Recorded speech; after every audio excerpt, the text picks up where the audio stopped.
video I did, and that is New Zealand is also Papua New Guinea, around about that area.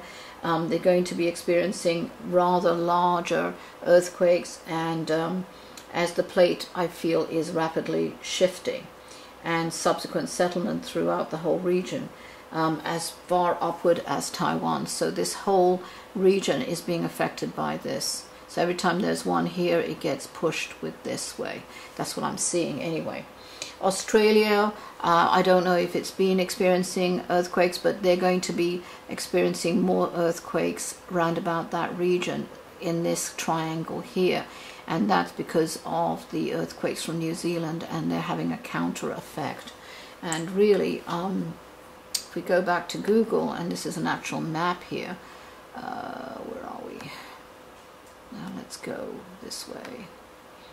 And thanks for your patience. We'll go, and what I'm seeing here is, I'm going to go to moving over here to a few continents.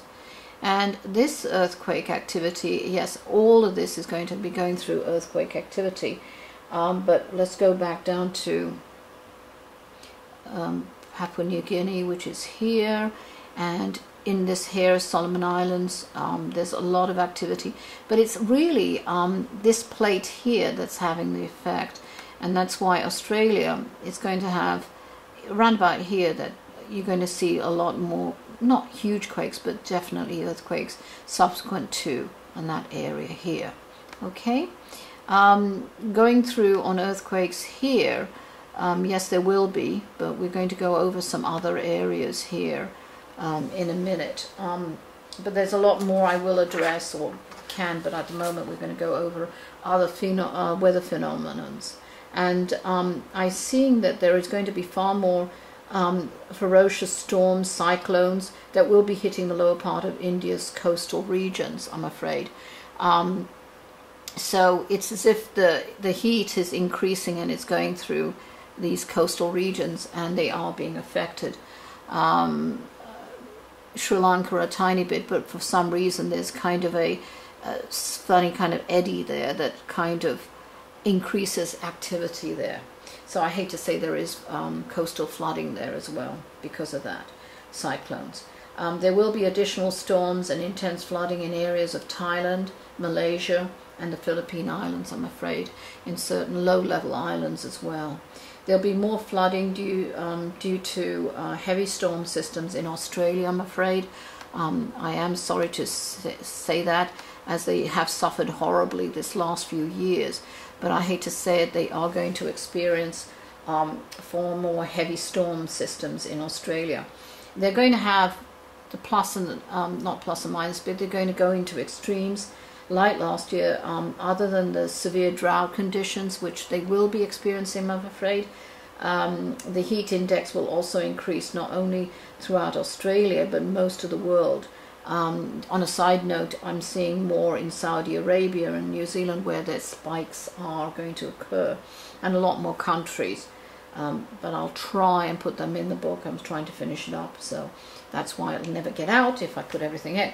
So again, I am not a meteorologist, I'm not a volcanologist, I'm just giving you the view of what I'm seeing in the future. And you have to make your own observations, okay, and decisions of how to monitor these predictions yourself. I will try to do my best to add subsequent commentary when any of these predictions do come true, as I did last year in my 2 to 11 video. America will be experiencing, and we're going back to America here, but we will be experiencing a higher rates of riots, okay?